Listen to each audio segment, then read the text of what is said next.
Olá a todos, sejam todos bem-vindos ao canal aqui da Casa Hunter. Quando o diagnóstico é raro, vivendo com NMO. Sejam todos muito bem-vindos. Eu sou a Paula, eu faço parte do marketing e comunicação da Casa Hunter e essa é uma ação que faz parte do projeto Rara Visão. Eu vou fazer minha audiodescrição. Eu tenho 1,68 m, eu tenho cabelos coloridos, aliás, ele tem três cores, na parte de cima ele é meio branco, depois ele chega na metade, ele é azul, e embaixo ele é roxo. Estou usando um colar de pérolas, uso óculos e tenho 58 anos. Quer dizer, está. Bom, esse é um projeto que faz parte do projeto Rara Visão, que ele é produzido pela Casa Hunter. Ele tem o apoio da Federação Brasileira das Associações de Doenças Raras, Febraras, e o apoio também da Dani Americano aqui, Dani da NMO Brasil, que é uma associação que dá todo apoio a pacientes com neuromielite óptica. Bom, esse projeto conta com o patrocínio da Amgen e da AstraZeneca. É um prazer, então, recebê-los para esse conteúdo educacional, que vai fazer parte da nossa biblioteca. Hoje no YouTube a gente tem mais de 700 vídeos, nós falamos, claro que não de todas as patologias raras, porque são mais de 8.000, mas a gente tenta falar de todas elas, o máximo que a gente puder. Temos aulas práticas, webinars, depoimentos, então é um conteúdo muito rico dentro da Casa Hunter, mais de 700 vídeos dentro do nosso YouTube. Mas só que hoje nós vamos falar de neuromielite óptica, NMO, que apesar de pouco conhecida, traz um impacto significativo na vida dos pacientes. Nosso objetivo aqui é trazer informação, compartilhar experiências e ajudar na ampliação de conscientização. Bom, antes de começar essa roda, gostaria de dar boas-vindas ao Dr. Arthur Medeiros, neurologista pelo Hospital Santa Marcelina, fellowship em neuroimunologia pela Unicamp, coordenador do ambulatório de doença desmielinizante do HCM. Bem-vindo, doutor Arthur. Doutora Cláudia Vasconcelos, neurologista, mestre e doutor em neurologia, neuroimunologia, professora associada da Universidade Federal do Estado do Rio de Janeiro e médica responsável pelo Centro de Referência para Doenças Desmielinizantes do Hospital Gafre-Guinle e da Unirio. Inclusive, nós temos um The Hunter dentro do Gafre-Guinle também. É um prazer recebê-la. Dani Americano, ali, mãe do Pedro. Eu adoro quando a gente descreve que a gente é mãe do Pedro, mãe do Gabriel. Eu não fiz isso com o doutor Arthur e a doutora Cláudia, peço até desculpas, mas eu adoro a descrição quando a gente fala assim, a mãe do Pedro, né? Ainda mais que meu filho, eu tive tanta dificuldade de tê-lo, então quando fala Paula é a mãe do Gabriel, eu sinto um orgulho, né? Advogada e agora estudante de biomedicina, parabéns. Tem diagnóstico de MMO desde 2012. A gente vai saber bastante sobre a história dela. Hoje ficou tetraplégica, funcional por causa do diagnóstico errado, se tornando ativista da causa, e a gente vai conhecer bastante a história dela. Bom, é cofundador e presidente da MMO Brasil, e agora a gente pode começar a nossa roda de conversa. Vamos falar desse jeito, né? Bom, eu acho importante entender melhor do que a gente está falando. Muitas vezes as doenças raras ainda são pouco conhecidas, pouco faladas, não são estudadas nas faculdades. A gente chega no pronto atendimento, a pessoa nunca ouviu falar, a gente tem, a maioria são doenças genéticas, a gente tem pouquíssimos geneticistas no Brasil, né? Um Brasil enorme, acho que não chega a 400 geneticistas, e mais de 85% são doenças genéticas, mas a gente tem as autoimunes também, né? Nesse caso. Enfim, a gente tem um ambiente ainda a ser explorado e trabalhado com bastante afinco em políticas públicas. Doutor Arthur, o que é MMO e o que acontece no organismo de uma pessoa que tem essa doença? Primeiro, é uma satisfação muito grande poder colaborar aí com essa grande instituição e esse grande trabalho que vocês vêm fazendo pelo Brasil, ajudando algumas milhares de pessoas a receberem diagnósticos raros. Os raros importam, acho que isso é uma frase que eu queria começar as minhas palavras dessa conversa dizendo isso. Mas a neuromielite óptica é uma doença inflamatória crônica, ou seja, ela se perpetua do início do diagnóstico para o resto da vida do paciente, que se manifesta através de surtos. Esse paciente, em geral, ele estava assintomático, ele nunca teve nada, em geral eles chegam assim, dentro do consultório, doutor, eu nunca tinha tido nada até aquele dia. E aí ele passa a, em questão de poucas horas ou alguns dias, a ter déficits neurológicos, em geral, uma perda visual, alteração medular, que seria diminuição de força, sensibilidade, ou a perda do controle dos esfíncteres, seria fazer xixi ou cocô fora de hora. Tossir e perder a urina, por exemplo, ou não conseguir fazer xixi. Esses sintomas neurológicos vêm em surtos, que duram até 30 dias de duração. Então, é uma doença neurológica a qual as células de defesa do próprio corpo, os soldadinhos, esses soldados na neurologia têm nome, chamam linfócitos, eles passam a produzir uma substância chamada anticorpo antiaquaporina 4, uma proteína que ataca o próprio corpo sem querer. Então, é uma doença, é um fogo cruzado. Na guerra, quando alguém atira para trás e mata o próprio companheiro. Seria essa a minha definição para o leigo sobre a neuromielite óptica. E aí eu passo o corpo de um paciente que tem neuromielite óptica a atacar o sistema imune, passa a atacar regiões que não são inimigas e causar sintomas, esses que eu expliquei brevemente.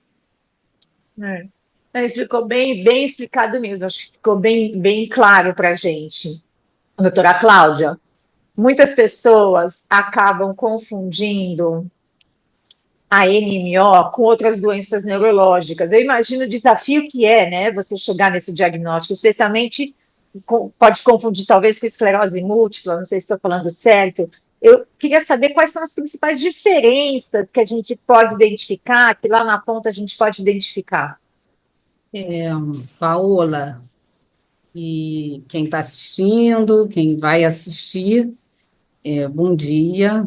E como o doutor Arthur, eu queria também parabenizar o incentivo da Casa Hunter, que é muito importante esse acolhimento, né? Eles poderem ter um local, ter uma instituição, né? Uma ONG, eu não sei como é que vocês se definem, mas que eles possam recorrer, principalmente porque é uma doença grave.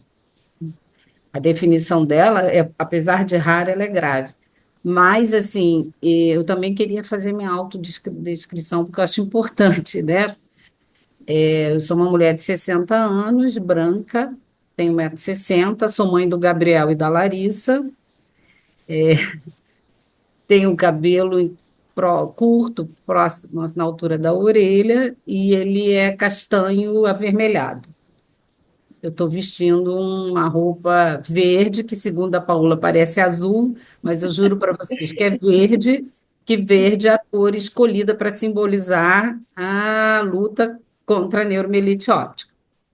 Bom, então, a neuromielite óptica, como o doutor Arthur falou, é uma doença autoimune e crônica, porque uma vez o sistema imunológico desregulado por algum gatilho, em geral, um gatilho ambiental, infecção, o paciente passa, né, como ele falou, a atacar, através dos anticorpos, estruturas do sistema nervoso central, principalmente o nervo óptico e a medula espinhal. E o que acontece com outras doenças que são classificadas também no grupo de doenças desmielinizantes, como você falou no início? A esclerose múltipla e uma outra doença chamada MOGAD, que tem um outro anticorpo diferente da esclerose múltipla. Essas três doenças, elas comumente podem provocar inflamação do nervo óptico e da medula. Então, quando um paciente com neuromielite óptica, que na maioria das vezes, 80% das vezes ou mais, vai apresentar baixa visual ou déficits motores relacionados a uma inflamação da medula, quando ele chega ao médico, a gente tem que tentar ver se ele preenche critério para uma dessas três doenças, porque as três doenças têm também, atacam da mesma maneira, são autoimunes e também provocam inflamação do nervo óptico e da medula. Então, a gente tem que pensar, esse paciente teve uma neurite óptica, ou uma mielite, que é a inflamação da medula, ou as duas ao mesmo tempo, ou isoladamente. Como é que é essa neurite? Como é que é essa mielite, essa inflamação? Quais são as características? São características que apontam mais para ter uma causa como a esclerose múltipla, aponta mais para ter uma causa como a neuromielite óptica e aponta mais para ser MOGAD, que é doença associada ao anticorpo anti-MOG. Então, tem algumas características que nós, médicos, neuroimunologistas, neurologistas e que trabalhamos em centros de referência, a gente tenta encaixar o paciente nessas caixinhas. Às vezes não dá, né? Às vezes vem casos muito típicos e você vê o grau de inflamação, isso é típico de neuromielite óptica, ou não, isso é típico de esclerose múltipla. Muitas vezes no início isso pode ficar difícil, mas aí a gente recorre a exames de imagem, que é a ressonância, que ela vai ajudar, porque ela vai mostrar a extensão da inflamação. E como eu falei no início, como a neuromielite óptica é uma doença grave, a extensão de inflamação do nervo óptico da medula é bem maior do que nas outras duas doenças. Entendeu? Então, você tem características de extensão e de gravidade, de intensidade, que te apontam mais para a caixinha da neuromielite óptica. Por exemplo, a neurite óptica da neuromielite óptica, geralmente, ela é muito grave, ela deixa o paciente já uma baixa visual grande no início da manifestação. Da esclerose múltipla é mais um borramento, o paciente às vezes não consegue enxergar as cores, mas o paciente não perde a visão totalmente, como a gente vê na maioria das vezes da neuromielite óptica. Assim como a neuromielite óptica, com muito maior frequência, causa inflamação dos dois nervos ao mesmo tempo. Então, o paciente acaba tendo as neurites em cada olho ao mesmo tempo. Na esclerose múltipla, isso é mais difícil. Indo para a lesão medular, a medula, quando comprometida na neuromielite óptica, ela pode ser muito extensa e muito grave. O paciente já em poucos dias já ficar paraplégico ou até tetraplégico, numa fase aguda. Na esclerose múltipla, você tem às vezes a perda de força numa mão, às vezes uma perda, mas não nessa gravidade. E eu vou dizer para você que a MOGAD, ela é meio que intermediária, né? Ela pode ser um pouco mais grave que a esclerose múltipla, mas ela não chega às manifestações, na maioria das vezes, serem tão graves quanto na neuromielite óptica, porque na neuromielite óptica, assim, o cuidado que a gente tem que ter é que no primeiro ano, né, o paciente, ele já pode ficar incapacitado. No primeiro ano de doença, o paciente tem um risco de recorrer maior, de ter novos surtos. Então, assim, quase 50% dos pacientes, no primeiro ano da doença, vão precisar de uma internação.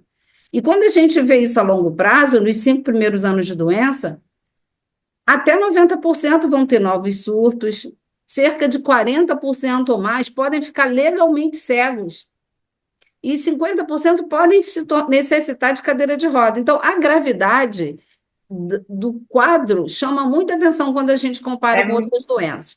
Agora, É muito rápida. depois dessas 3 doenças, tem outras coisas que a gente pode pensar? Pode. Um tumor, comprimindo a medula, infecção, como a sífilis, como o herpes, que podem também inflamar o nervo óptico. Mas, assim, de cara, o médico tem que tentar diferenciar a neuromielite óptica da esclerose múltipla e do MOGAD, sendo que ela tem umas características que chamam muito a nossa atenção pela gravidade e extensão. Pela gravidade, isso. E pela rapidez também, né? A esclerose múltipla talvez seja um pouco mais lenta. Eu já vou falar com a Dani. Deixa eu só pedir uma coisa para a doutora. Você falou que a gente podia falar. Eu pedi para a doutora Cláudia só comentar sobre a síndrome da área postrema, porque sim, é característica da NMO, né? E às vezes passa despercebido pelos pacientes que nem reportam isso para os médicos, né? Foi bom você lembrar. Eu pensei em falar isso mais à frente, para não ser as perguntas. Quando a gente fala neurite óptica e mielite, é porque são as manifestações mais comuns. Mas você tem uma terceira manifestação que é menos comum, que a baixa visual e a inflamação da medula com a perda de força, mas que também é a chamada síndrome da área pós-extrema, caracterizada por vômitos, soluços incoercíveis. O paciente começa a vomitar e ter soluço, e aquilo é uma coisa também grave, ele vai para gastro, vai para emergência e toma remédio, não passa e fica soluçando e vomitando de maneira descontrolada. Às vezes precisa ser colocado uma sonda nasogástrica, às vezes ele vomita, consegue vomitar a sonda nasogástrica. E muitas vezes o paciente demora a chegar no neurologista porque é confundido com questões gastrointestinais. Isso pode acontecer. Então, é a terceira manifestação mais comum. Tem outras manifestações, mas assim, elas correspondem a menos de 20% dos casos é que aparecem outras manifestações. Vou te falar que 80% das vezes é isso, é neurite óptica e mielite. Bem, foi muito bem a parte que você deu, Dani. Eu já vou passar a palavra daqui a pouco para a Dani, que eu gostaria dessa primeira rodada nossa ser bem científica, porque depois acho que a Dani pode ir começando a amarrar como próprio paciente, como presidente de uma associação, né? Porque a Casa Hunter é uma associação guarda-chuva e a gente, né, acolhe todos os pacientes, mas graças a Deus a gente tem os nossos parceiros, como a Dani. Então, quando a gente tem algum paciente com NMO, a gente encaminha, porque o nosso papel é ser um guarda-chuva, trabalhar políticas públicas, e aí a gente tem as associações que nos dão suporte das doenças específicas, né? Eu queria falar com a doutora. A doutora pergunta o seguinte: alguns pacientes, como a doutora falou, apresentam crises recorrentes, né? Que acontece exatamente no sistema nervoso durante esses episódios. E o que faz com que sejam diferentes manifestações de paciente para paciente? Eu entendo, como a doutora falou, alguns casos é muito rápido a evolução, né? Você tem bastante crises, penso eu que outros não, mas como a gente pode falar exatamente assim, as crises recorrentes no sistema nervoso? Deixa eu só me autodeclarar. Eu sou um homem de 1,73 m, eu sou pardo, não tenho filhos, estou vestindo um blazer azul, eu não sei muito bem essa cor não, talvez turquesa, eu não sou muito bom nessa definição de subtipos de cores. Mas eu acho que explicar o que é um surto é uma coisa importante nesse sentido. O sistema imune, as células de defesa passam a atacar o corpo humano. E eles podem atacar estruturas diferentes. A estrutura mais frequentemente atacada muda até com a idade. Em pacientes mais jovens, a estrutura que mais é atacada é o nervo óptico. O nervo do olho, que é quem conduz a percepção luminosa que o olho tem para o cérebro para ser processado. Nos pacientes mais jovens, ele é a estrutura mais atacada, a neurite óptica, que a gente chama. É uma perda visual grave, geralmente dolorosa, bilateral, como a doutora explicou.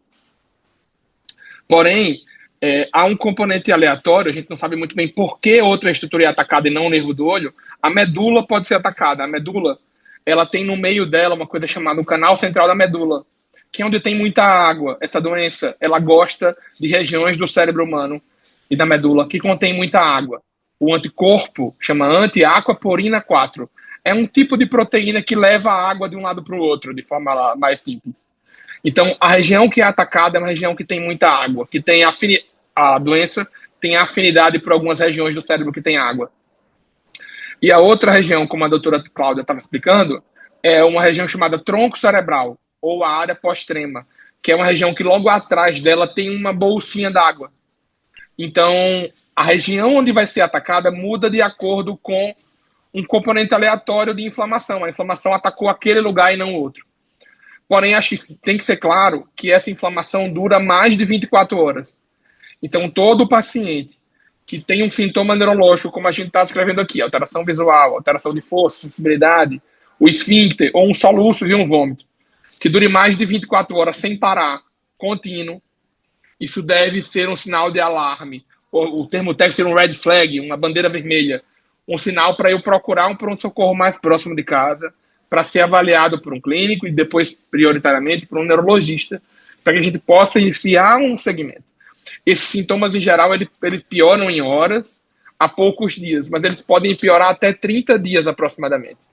Então, todo paciente, tendo diagnóstico ou não de neuromielite óptica, que tem um sintoma neurológico, E no caso da hipótese de neuromielite óptica, dure mais de 24 horas, ele tem que procurar o pronto-socorro. Só um adendo aqui. Todo sintoma neurológico tem que ser procurar o pronto-socorro. Mas no contexto da neuromielite óptica, essa hipótese se torna mais comum quando o paciente tem 24 horas de duração. E aí o sítio ou o sintoma que o paciente vai ter muda com um componente aleatório. Não tem uma justificativa muito bem clara para por que é o nervo do olho e por que é a medula. Ambos são atacados com uma frequência até parecida, um pouco mais prevalente de acordo com a idade que a gente está estudando. Entendi. Antes de passar para a Dani, eu vou fazer uma pergunta.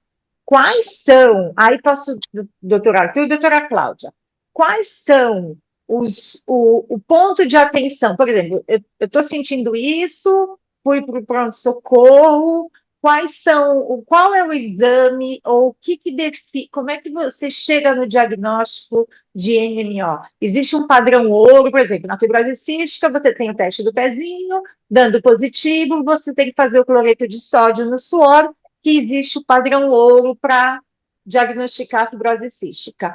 Na MNO, como se comporta isso? E depois eu vou levar para a Dani todas as questões que a gente amarra da parte científica, mas como que é o diagnóstico? Como é que a gente pode chegar nele? Esse é um grande desafio, porque num pronto-socorro padrão, numa UPA, numa unidade básica de saúde, esses exames não estão disponíveis. Esse é um dos grandes desafios. Para você, o padrão ouro é a dosagem no sangue do anticorpo anti-aquaporina 4. Então, esses exames, eles estão até pouco disponíveis no SUS. Poucos hospitais do SUS brasileiro têm a disponibilidade desse exame. Então, que é o tal do T4. Exatamente. Então, no SUS, só alguns hospitais têm a capacidade de dosar, em geral, com verbas próprias. A gente, graças a Deus, tem alguns programas de suporte aos pacientes que a gente consegue dosar isso. Ou alguns hospitais de maior porte, por exemplo, o hospital que eu faço parte, o Hospital Santa Marcelina, conseguem fazer com verbas próprias, mas esse exame ainda não é padronizado no SUS. Ele está em fase de implantação. Esse é o exame padrão ouro. Porém, os critérios diagnósticos, os últimos publicados são de 2015, mas está para ser publicado um novo critério esse ano, que foi discutido no ano passado, no Congresso Internacional, que dá para fechar o diagnóstico com o quadro clínico típico e os exames de imagem e a ressonância. Então, seria o exame mais fácil de conseguir, seria a ressonância. Então, numa UPA, você não vai conseguir fechar o diagnóstico. Se o paciente tiver uma queixa específica, como as que a gente discutiu agora há pouco, ele vai ter que ser encaminhado para um hospital de maior porte para que os exames mais específicos sejam colhidos. Doutora Cláudia, quer complementar alguma coisa? Então, como o doutor Arthur falou, numa emergência, uma UPA, é importante que o médico da UPA tenha tido uma educação médica continuada no sentido de saber reconhecer um possível quadro de neuromielite óptica e encaminhar para uma atenção terciária. Mas esse é o grande desafio, né? Porque é complicado, porque senão esse paciente vai ser atendido ali, às vezes não é internado, ou fica na UPA e vai para casa. Então, é importante que o médico que está na ponta, na atenção primária, ele suspeite de neuromielite óptica e encaminhe para o especialista. Porque, assim, como o Arthur falou, o exame, essa nova tecnologia, que é a dosagem do anti-AQP4, ela foi implantada, quer dizer, foi aceita através da Conitec para ser um exame para ser disponibilizado pelo SUS, mas ainda não está. Isso ainda não está, mas vai ser, né? Não foi implantado ainda. Na verdade, foi aceito pela Conitec que seja implantado pelo SUS, mas ainda está em fase de implantação. E como o Arthur falou, quem trabalha com doenças desmielinizantes, o neuroimunologista, ele acaba no próprio hospital, ele faz com que se consiga fazer esse exame. Ou você pede para um centro vizinho, né, outro centro de referência onde tenha, que a nível particular você consegue fazer. Mas a gente tem que chegar nisso, né? Então, o desafio mas qual é o problema? Qual é o problema? Aí, uma coisa que a gente não falou, que eu acho que é importante chamar a atenção. A neuromielite óptica, ela tem uma associação étnica, e eu acho que isso é importante ser chamado a atenção. O que é isso? É uma doença que ocorre mais frequentemente num determinado grupo de pessoas, asiáticos e afrodescendentes, ok? No Brasil, a gente tem pouco asiático, mas a gente tem muito afrodescendente. Infelizmente, os afrodescendentes no Brasil, por questões históricas, eles têm pouco acesso. Na maioria das vezes, esses pacientes contam com o SUS. Eu acho que o Arthur trabalha no Santa Marcelina, que é numa região de São Paulo, onde a população tem um poder aquisitivo menor, e ele sabe disso. Que você vai encontrar muito mais pessoas tendo neuromielite óptica no Santa Marcelina do que no Einstein. Não é verdade, Arthur? Com certeza. Eu acompanho hoje 500 pacientes com esclerose múltipla e 80 neuromielite Então, ópticas. por quê? Porque a área onde está sitiado Santa Marcelina é uma área onde você tem pessoas com poder aquisitivo menor. Então, você vai ter muito mais afrodescendentes do que se você for para os Jardins Paulistas. E aqui não vi a mesma coisa. Eu falo para vocês, no meu consultório, eu tenho muito menos pacientes com neuromielite óptica, mas no Gafreguinle, no SUS, eu tenho mais. E, em geral, esses pacientes, eles não têm como pagar uma ressonância, eles vão para a fila. Vai para a fila. Como o Arthur falou, no SUS não tem ressonância. A gente tem que contar com que o médico do SUS não, da UPA, da emergência, regule esse paciente pelo sistema de regulação e que esse paciente seja encaminhado para centros de referência. E lá a gente vai pedir a ressonância, mas também de maneira por regulamentação. E na fila. É o que a gente fala. A gente tem um diagnóstico, a média de diagnóstico no Brasil está em 5 anos e 4 meses para fechar um diagnóstico. Média. O anti-AQP4 é aquilo que o Arthur falou. Às vezes com verbas próprias, de pesquisa, ou de uma conversa, de um acordo que o corpo clínico faz com o hospital e a direção do hospital custeia. E mesmo assim, o teste, muitas vezes, ele pode vir negativo, porque o teste que é mais barato e mais disponível, ele não é o mais sensível. Tá. E ele dá falso positivo e falso negativo. Não, pode ser falso e negativo. Falso positivo. Falso negativo. Não, desculpa, falso negativo. O falso negativo, a gente vai ter que contar justamente com o que o Arthur falou, com as características da ressonância magnética, que vai nos ajudar a definir, como eu falei no início, extensa, é uma lesão grave, o nervo óptico está longitudinalmente comprometido, a medula também. As características de imagem vão ajudar. Então, a gente precisa de um anticorpo. Deu positivo? Maravilha, já é positivo. Agora, não é positivo, a gente vai precisar ainda mais da ressonância. Com certeza. Isso. A gente sabe, é uma jornada muito dura das doenças raras em relação ao nosso país, a gente sabe disso, né? Não, praticamente. Tem outra coisa, para eu chamar a atenção, as mulheres são 9 vezes mais acometidas que os homens. E o que eu vejo, e o Arthur, eu acho que sim, porque isso é regra. O que você vê, e é uma coisa que eu falo em toda fala minha, eu repito isso. O que você vê num ambulatório do SUS? A mulher preta na cadeira de roda sendo empurrada por outra mulher preta que faltou ao trabalho para poder levar a irmã ou a mãe, ou a filha, ou até a filha levar a mãe no atendimento. E aí começa a gerar outras questões de perda de emprego. É complicado, é um problema social complicado. A neuromielite, que eu acho que tem que ser falado o tempo todo.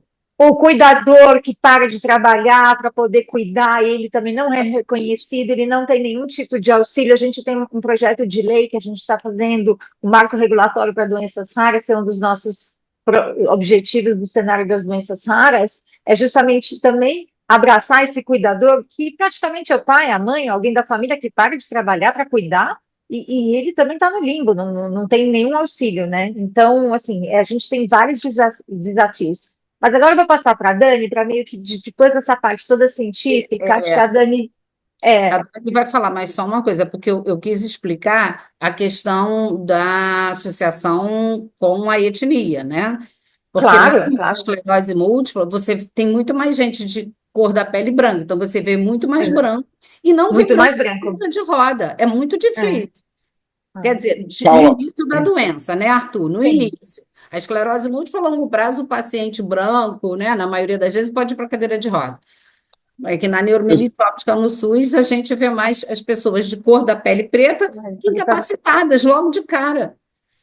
eu queria fazer duas ponderações, já que do Claro. que foi citado agora.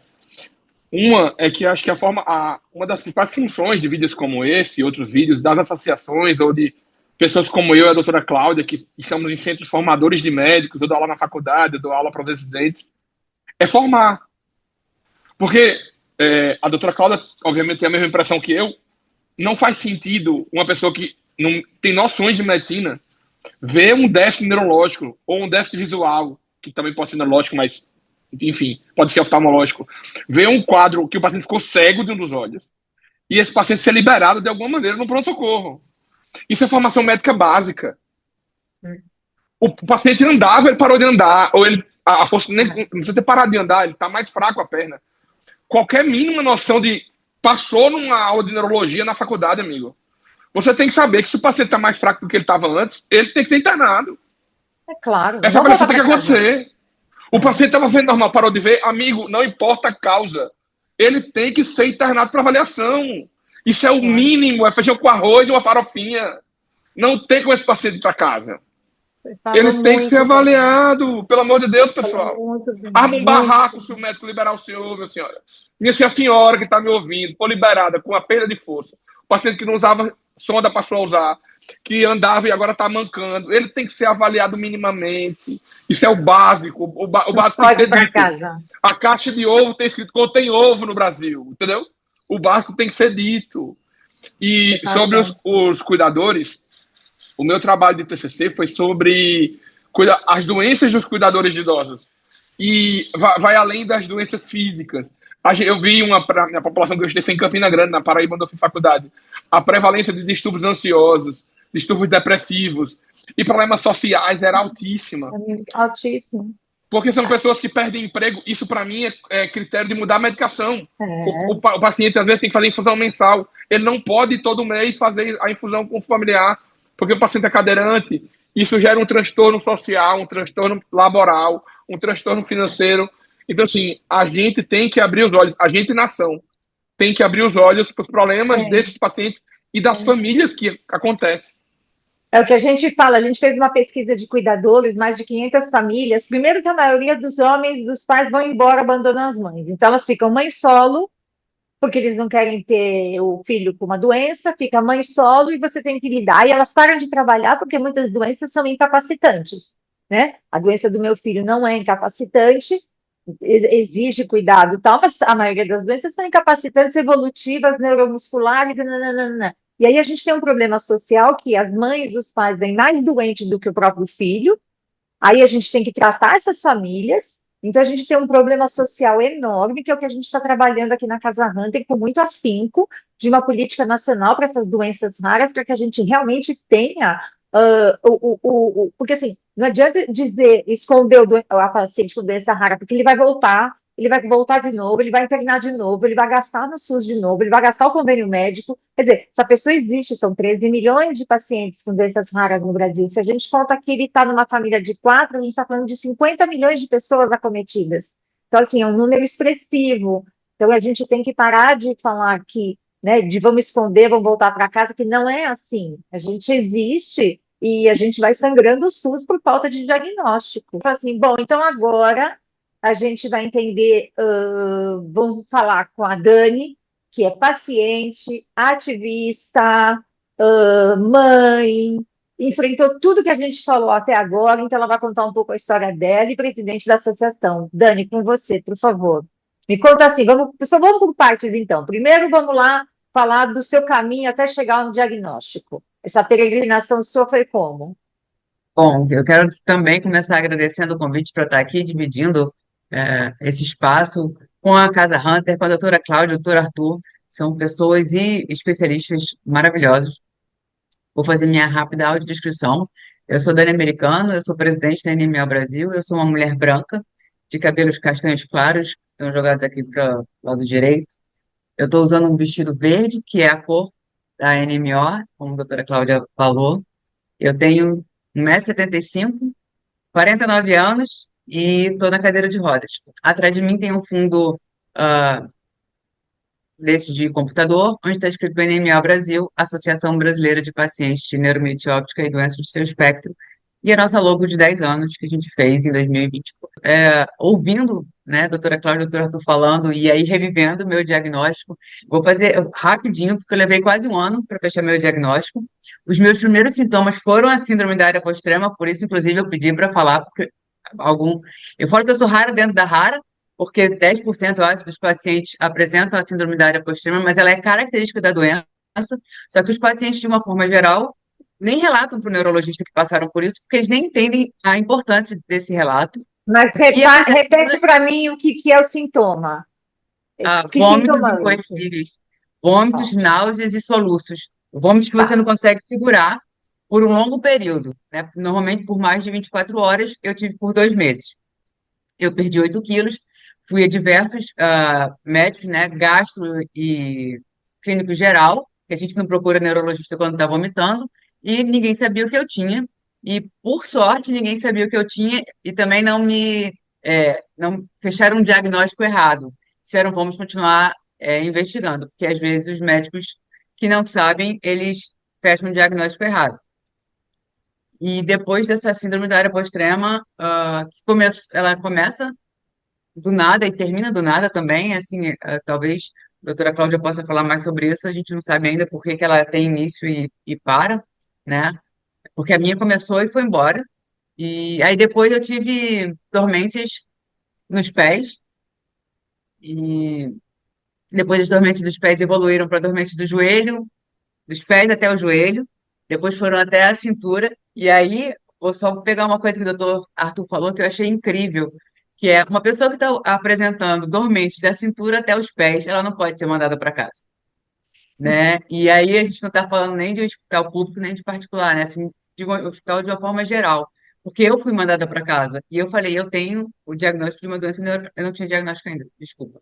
Eu tenho uma doença neurológica, mas a gente ainda não fechou o diagnóstico, porque a médica que me atendeu na emergência, ela me medicou para varizes. Eu tinha dormências que iam da cintura até os pés, né? E ela me deu alta. Exatamente, doutor Arthur. E se você fez isso, pense eu, que 3 dias depois voltei com a bexiga sem estar funcionando mais, né? Eu não fazia mais xixi, eu passei 24 horas sem fazer xixi. E por isso eu voltei para o hospital, para que passasse uma sonda para tirar o xixi, né? Eu era totalmente leiga naquele momento. E aí o médico que me atendeu, ele viu que eu estava arrastando as pernas, e aí ele perguntou por que que eu estava lá. Eu expliquei que era por conta da bexiga. E aí ele falou, eu vi que você está arrastando as pernas. É, aí perguntou o que estava acontecendo. Eu contei até os vômitos para ele, porque para mim era uma coisa tão absurda que eu precisava contar para os médicos. E aí ele falou, eu vou internar você no CTI neurológico, porque provavelmente a sua bexiga neurogênica, que é a bexiga que não está funcionando, né? Ela tem a ver com as suas pernas arrastando.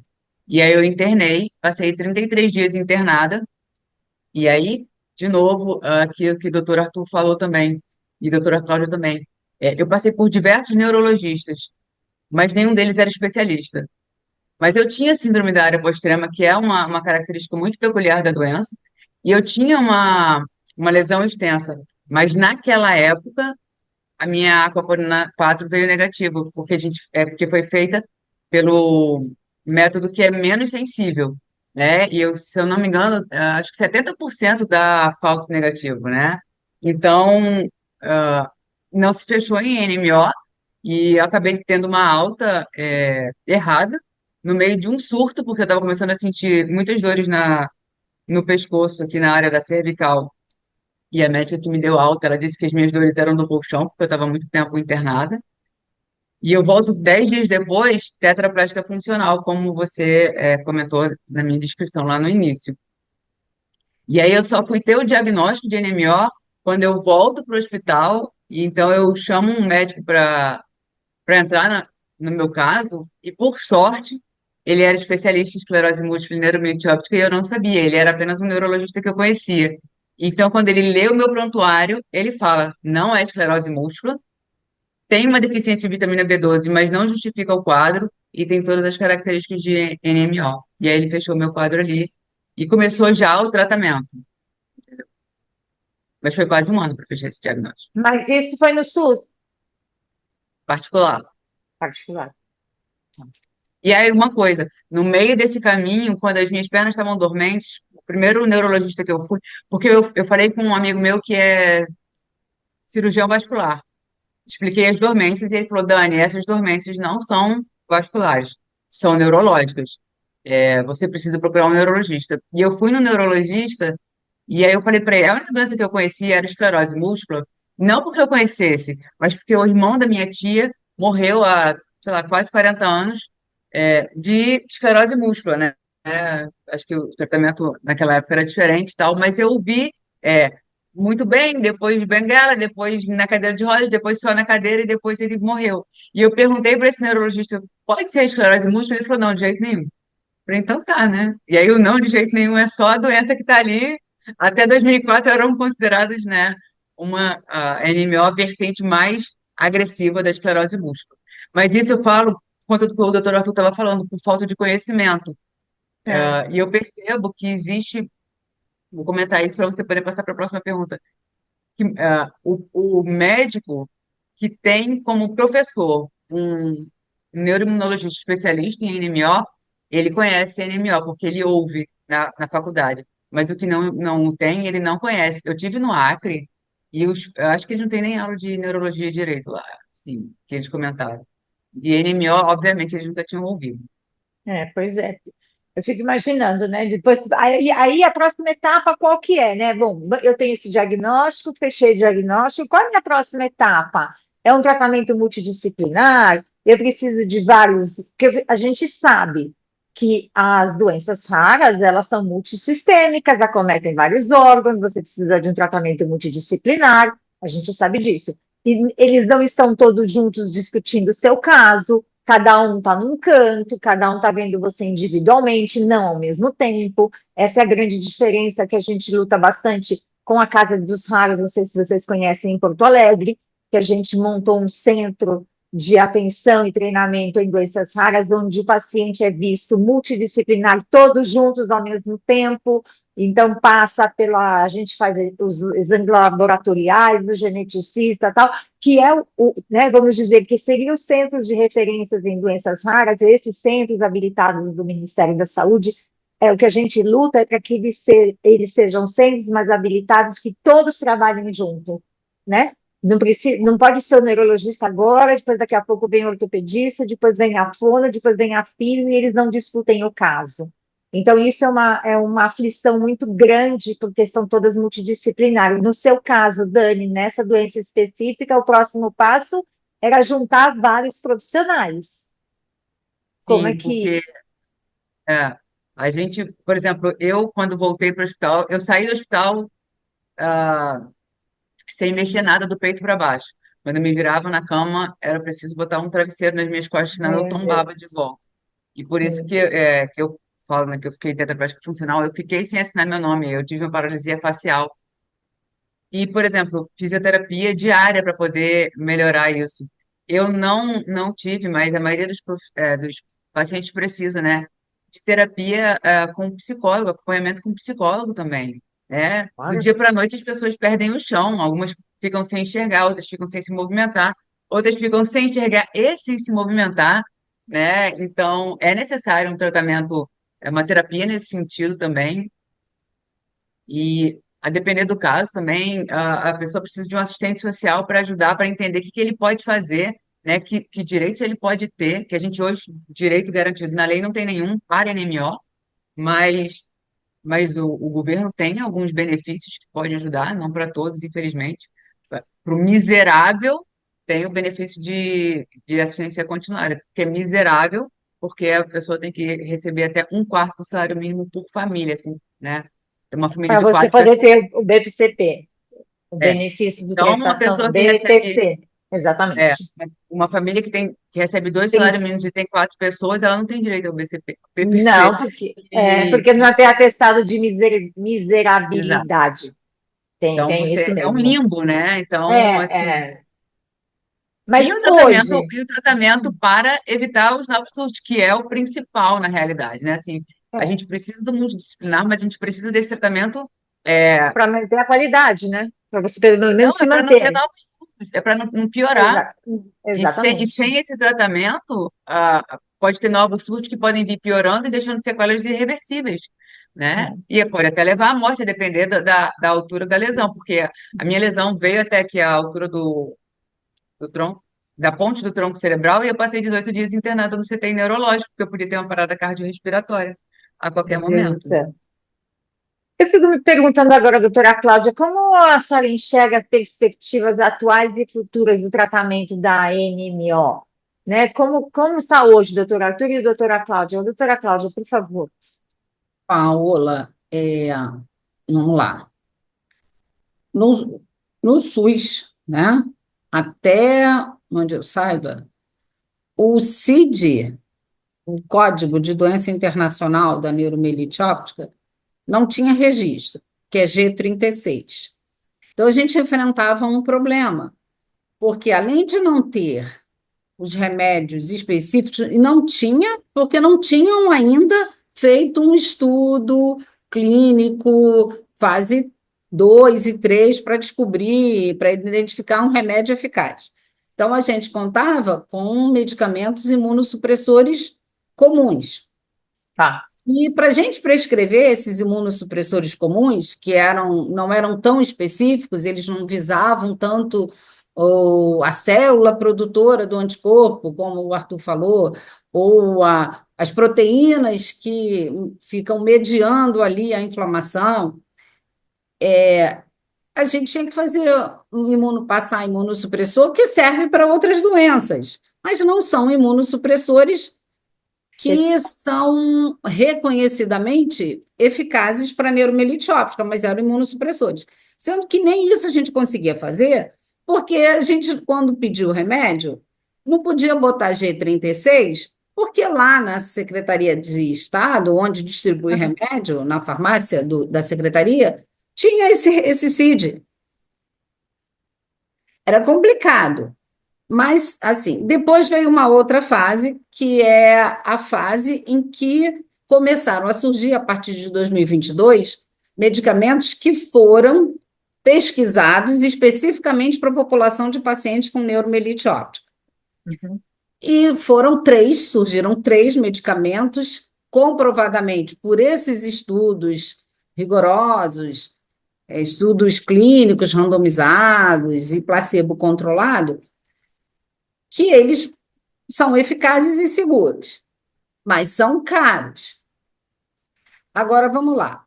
SUS, você não tem nem o CID, não tinha nem reconhecimento da doença para distribuir o remédio. E os remédios que eram disponíveis eram remédios usados em outras doenças autoimunes e que nunca foram testados de maneira rigorosa para neuromielite óptica. Aí surgem três medicamentos que já estão sendo usados desde 2017, ou mais um pouquinho mais cedo, nos Estados Unidos e na Europa, desde que eles começaram a fazer os estudos e foi aprovado. Então, em 2022 e 2023 e 2024, eu coordenei o Departamento Científico de Neuroimunologia da Academia Brasileira de Neurologia.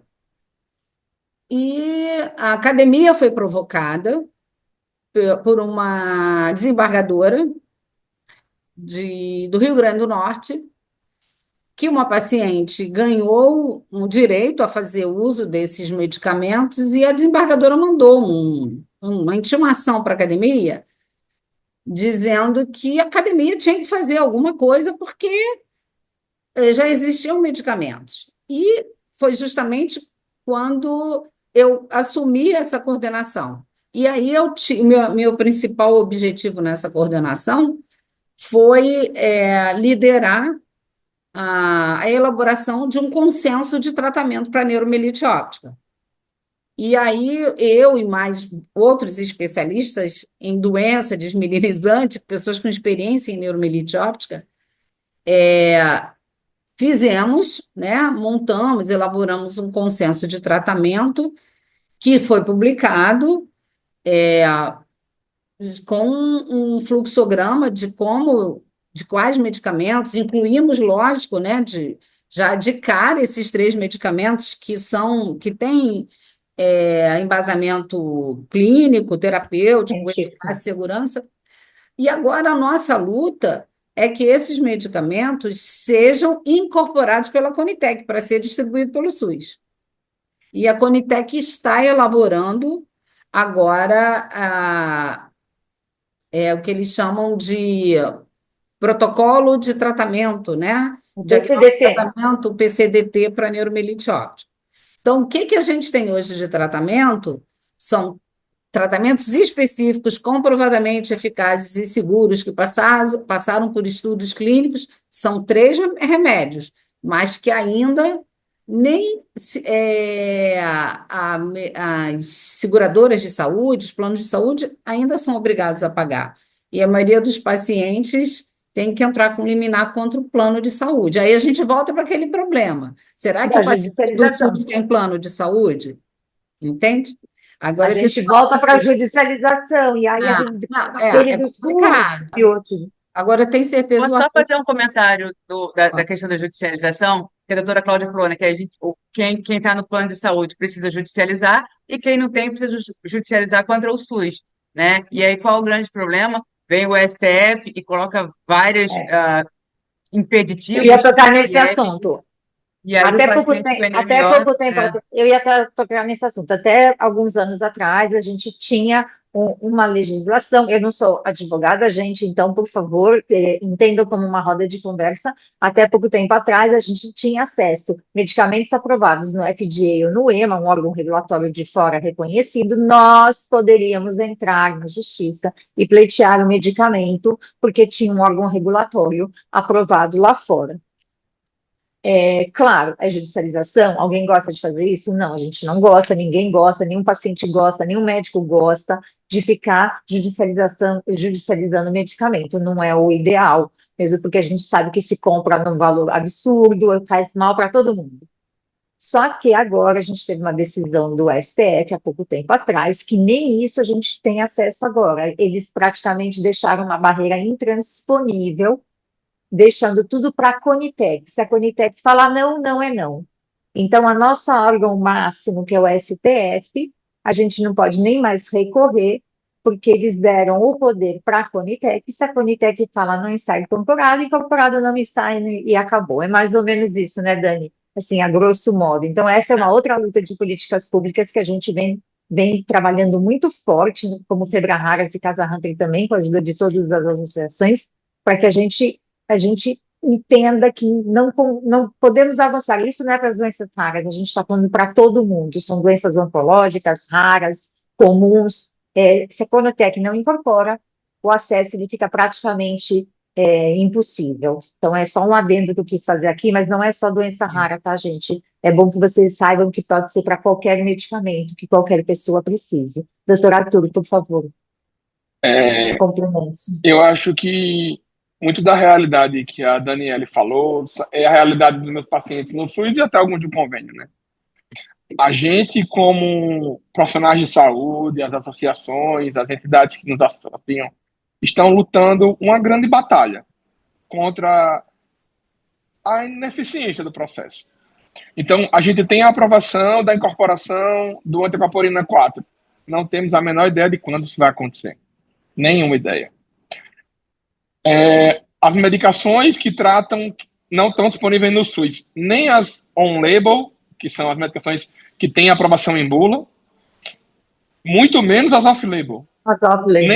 Nenhum CID disponibiliza tratamento para NMO no SUS. Nenhum. O CID G36 não é disponível. Não, tipo, se você colocar o CID G36 em qualquer medicação hoje no SUS, o paciente não tem acesso. Alguns hospitais conseguem por vias próprias, com acordos e dificuldade. Existe um formulário no estado de São Paulo que eu consigo pedir essa medicação, dá um trabalho, isso falha, no próprio sistema, o paciente chega lá com um formulário completamente preenchido e ele dá de cara em alguém que dentro da secretaria não sabe o que é, manda voltar o paciente e entenda, são pacientes muitas vezes pobres, de etnias no Brasil que têm desfavorecimento, que têm um nível de escolaridade baixo e déficit de caminhada porque é cadeirante, usa um apoio lateral ou tem uma deficiência visual, e esse paciente não tem dinheiro para comer e tem que ir no meu centro para pedir o papel de novo, e ele chega lá, o papel está correto. Então, assim, são muitas portas fechadas em muitos aspectos. É uma porta fechada no diagnóstico, com médicos mal treinados, é uma porta mal fechada na ausência de exames, é uma porta fechada no tratamento, tanto os tratamentos que têm estudos imensos ou tratamentos com estudos menores. O que a gente vê é muita luta pela frente. Mas há esperança. O exame em si foi aprovado, ele vai ser incorporado. Há tratamentos extremamente eficazes. Tem tratamento com surto zero, tem tratamento com surto bem próximo a zero, que é o grande problema da doença, é o surto. A sequela vem com os surtos. O intersurto não é tão problemático como na esclerose múltipla, por exemplo. O grande problema aqui é a prevenção de surto, mas outro grande problema no tratamento que a gente enfrenta é a ausência de plasmaférese. A gente tem dificuldade de pulsar esses pacientes porque as pessoas não conhecem a doença, mas a plasmaférese, que é a terapia, é tipo uma hemodiálise de coisas inflamatórias. O sangue do paciente está super inflamado, eu dou uma filtrada no sangue do paciente e tiro esse excesso de inflamação, melhorando o quadro agudo do paciente, que pode ser feito no caso dos surtos. É pouquíssimo disponível. O Hospital Santa Marcelina hoje consegue fazer nos surtos graves, mas é com a aprovação prévia, é um procedimento pouco realizado no SUS no Brasil afora. Então, assim, a gente, como sociedade civil organizada, como médicos que têm conhecimento, a gente tem que cobrar as autoridades. É difícil no convênio, pessoal. O convênio nega a plasmaférese, o paciente pagou o convênio caro a vida inteira, com todas as lutas que você tem que pagar no Brasil, um país que os impostos são criminosos, e quando ele chega no convênio dele, que ele paga por fora, o convênio nega, e você tem que judicializar. Isso é um absurdo. Saúde é um direito de todos, dever do Estado. A saúde suplementar tem dever de dar isso aí. E a gente bate com a cara na parede. Meu Deus, é algo desesperador, mas a gente que luta essas batalhas, viver esse dia a dia, tem que se unir e lutar, porque é o que a gente nos resta fazer. É lutar contra todas essas portas fechadas. Às vezes a gente só tem vontade de chorar, não sei se é essa que o que a Dani tem, quando eu tenho, mas é se reerguer e voltar a lutar, porque a ideia É que a gente fala assim, é quando a gente tem o amor, o Tony fala muito essa palavra, é o milagre do amor, porque é um milagre a gente conseguir passar por todas essas barreiras, né? Então, assim, passar pela. Porque tudo bem, você faz o exame, aí você tem o diagnóstico, mas aí você não tem acesso ao tratamento, nem o CID você tem, é o CID que ainda não tombou e não existe, aí o PCDT não está incorporado. São tantas dificuldades, que a gente realmente assim, são médicos guerreiros que a gente agradece muito quando os médicos estão aqui, uma hora do tempo de vocês, que eu sei que é uma honra, mas a gente sabe que vocês fazem a diferença quando os médicos se envolvem junto com a sociedade civil para a gente tentar passar essas barreiras, porque a gente vai ter que passar essas barreiras, não tem o que fazer. É lutar e lutar, não tem outra opção. Deixa eu só fazer esse comentário, Pode porque é uma fazer, coisa claro. que, assim, do ponto de vista do paciente, né? Então, a gente tem uma doença rara, que ninguém nunca ouviu falar, com sequelas, às vezes, né, motoras, às vezes visuais, às vezes as duas, e tem que ficar correndo atrás do tratamento que não está disponível no SUS nem no plano de saúde. E ainda tem a questão de que, se não tem um tratamento, pode piorar, como eu falei, né? Então, é um estresse para o paciente e para a família do paciente, que pode, inclusive, gerar novos surtos, né? Então, assim, é muito complicado. Hoje, todas as vezes que eu tive lá no Congresso falando, e eu vou, né, em locais políticos falando, eu falo, o cidadão brasileiro hoje, com neurometriótico, ele não tem o direito à vida garantido, o direito constitucional à vida garantido. E aí, eu estou falando isso só para buscar uma coisa que o doutor Arthur falou. A gente tem que se mobilizar. Sociedade civil, Tem, pacientes, os médicos, os né? Todo mundo médicos, para fazer, sim, para que isso aconteça, para que a gente possa sim. ter esse direito, né, garantido. A gente está fazendo esse congresso, o Cenário das Doenças Raras, agora dia 8 de junho, convido vocês lá no WTC para fazer o marco regulatório das doenças raras, porque assim, porque são mais de 8 mil doenças, a gente não pode ficar lutando todas no picadinho, a gente tem que ter uma política nacional, uma coordenadoria de doenças raras, de cima para baixo, e que funcione, né? A gente sabe que vai ser perfeito? Não, claro que não, mas a gente tem que ter o mínimo, do básico do básico. Então, assim, tem acesso, tem o fazer o exame, mas o acesso ao tratamento não tem. Aí, quanto custa esse paciente no SUS, Dani? Quanto custa você voltar milhares de vezes no SUS para tratar essas sequelas? Né? Faz a conta, quanto custa o paciente no SUS voltando Então, versus o vou falar medicamento. uma coisa que não entra na conta, de um texto que eu estava escrevendo ontem sobre isso. Quanto custa essa mãe de família? Vou pegar a mulher preta que a doutora Cláudia comentou, né? Que a gente tem mais afrodescendentes. Então, quanto custa essa mulher preta, mãe de família, muitas vezes abandonada pelo marido, seja Né? por conta da doença, seja por conta da vida mesmo, que às vezes tem dois, três filhos, cuida desses dois, três filhos, cuida da mãe e da avó. Quanto Pois é. custa esse arrimo de família estar numa cama? O, o Ministério da Saúde não sabe, mas essa família Não, sabe. Toda essa não. comunidade familiar sabe, né? E a Mas gente a tem Politec, dinheiro. quando faz custo-efetividade, ela não conta isso, né? Não Isso é conta, muito nessa conta não tem. Mas a gente tem dinheiro, é uma questão de gestão. exato. Como disse, até hoje o Brasil não quebrou, com tudo que a gente está vendo, é uma questão de gestão. Então, essa é a minha opinião aqui, como Paula, mãe do Gabriel, é uma questão de gestão. Queria, eu sei que a gente já passou do tempo, mas eu queria as considerações finais da doutora Cláudia, do doutor Arthur, da Dani, que mensagem a gente deixa, porque a gente tem que ser, né, perseverante. Doutora Cláudia, sua mensagem final, o que a gente tem qual que é o foco agora, o que a gente pode deixar disso tudo, estamos à vontade aqui, e parceiros, né, como sociedade civil também, por favor. Bom, nós médicos, né? Eu acho que todos os médicos envolvidos com a neuromelite-óptica, a gente está tentando. Teve amigos que foram no Senado, teve amigos que foram no Congresso, a Academia Brasileira de Neurologia, através do seu consenso, através do seu contato com a Conitec, tentando estabelecer, através da AMB, as reuniões que nós fazemos, isso tudo sempre é enfatizado. Outro papel que eu acho que o médico tem, e que o Arthur falou muito bem, a gente tem que esclarecer o nosso paciente. Porque às vezes o paciente está ali, ele não tem dinheiro para voltar para casa, ele não pode ficar vindo também toda hora na justiça gratuita ou na Secretaria de Estado para lá e para cá para tentar o remédio.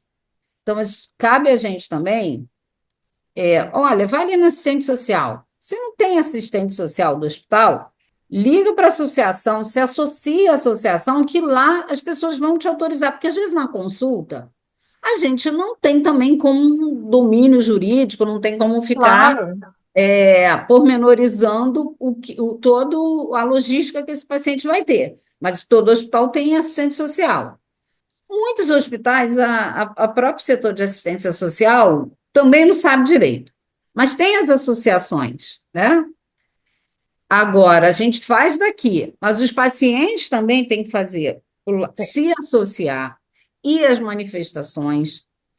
Toda vez que a NMO Brasil ou outras associações fizerem com algum evento, os pacientes têm que ir, os pacientes têm que reivindicar. Nós, médicos, comunidade de especialistas em neuromelite óptica, a gente faz sim movimento, tem feito.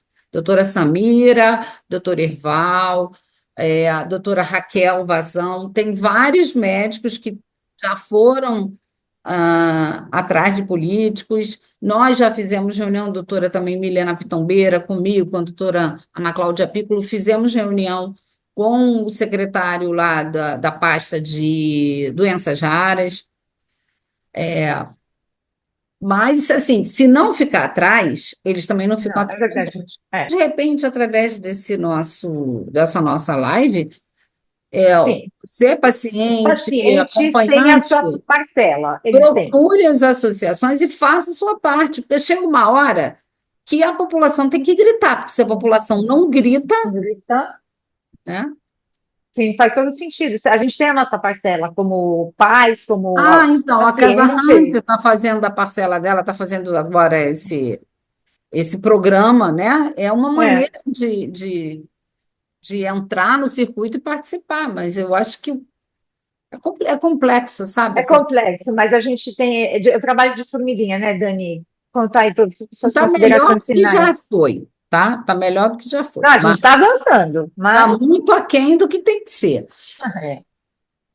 Então, eu vou começar deixando um recado para os pacientes de que o diagnóstico ele não é uma sentença, né? Não é uma sentença de morte. A gente tem um diagnóstico de uma doença rara e grave, sim, mas o que a gente vai fazer frente a esse diagnóstico, frente a essas sequelas que ficaram, é que vai determinar se a gente vai ter uma qualidade de vida ou não, né? Assim, de buscar ter uma vida nova dentro das novas possibilidades, né? Porque a gente não é quem era há um segundo atrás. E aí, com o diagnóstico e as sequelas, a vida muda, mas a gente pode continuar vivendo bem, né?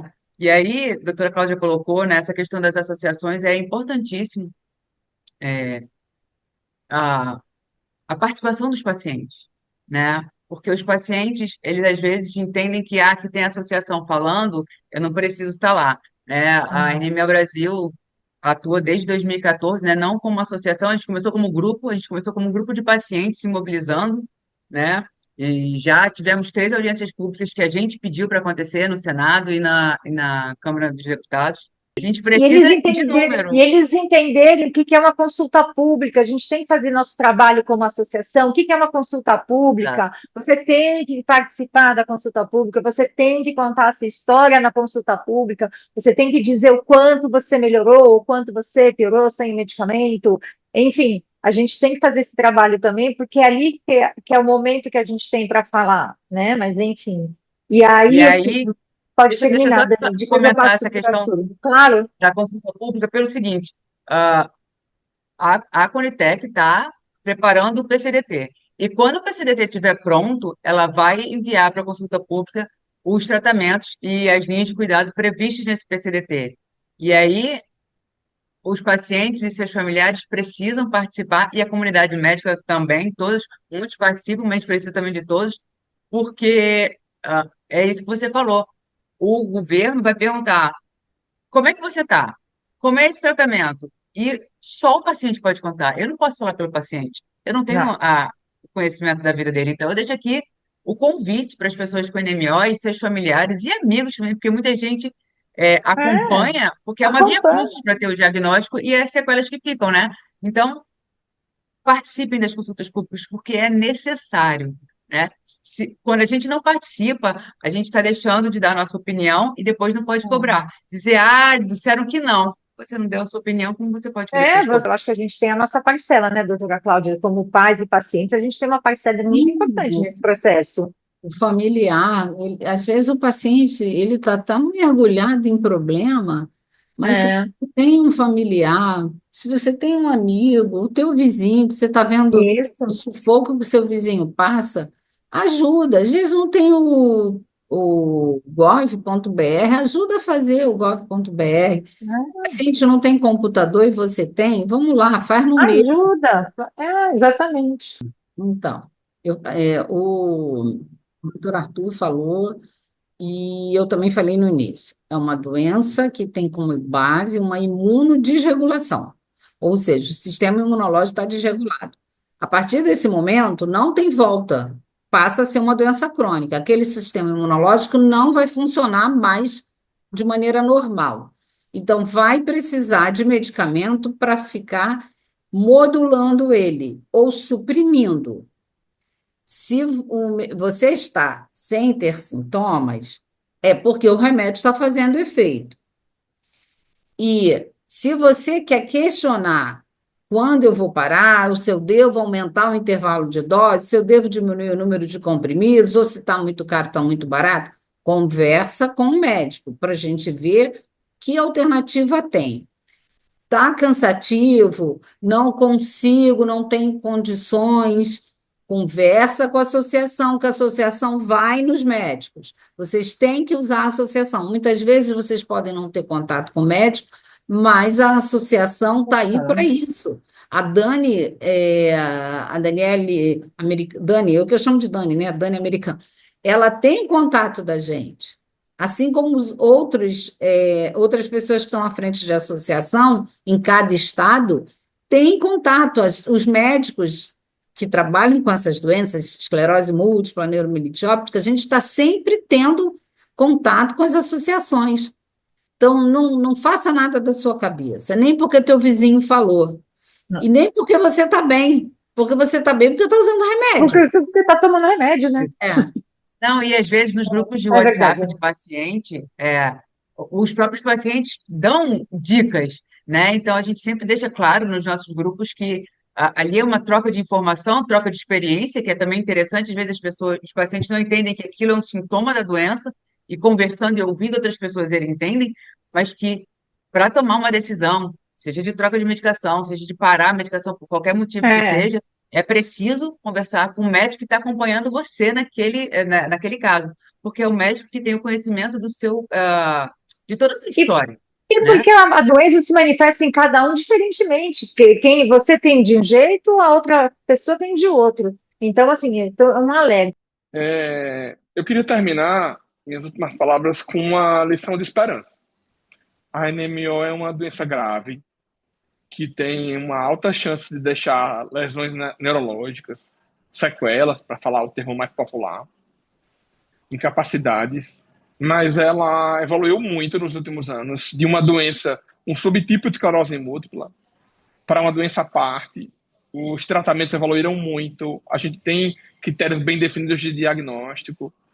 Então, eu acho que o passo é que a gente trave as batalhas que a gente tem que travar, eduque os médicos, sensibilize a sociedade civil, sensibilize a classe política, para que a gente possa ter mais acesso a diagnóstico, que esses pacientes possam ser tratados, tanto na fase aguda, que é no surto, para que evite-se sequelas a curto prazo, como na fase crônica, com medicações que sejam bem estudadas, com efeitos colaterais conhecidos, em populações bem estudadas, que esses pacientes parem de ter surto. E, por fim, mas não menos importante, que a gente possa batalhar, que a gente possa estruturar serviços de reabilitação, como a Daniele falou, visita multiprofissional, com físio, com fono, com terapeuta ocupacional, que esses pacientes possam ter o suporte médico e multiprofissional que eles merecem, e que uma doença tão grave, faz necessário.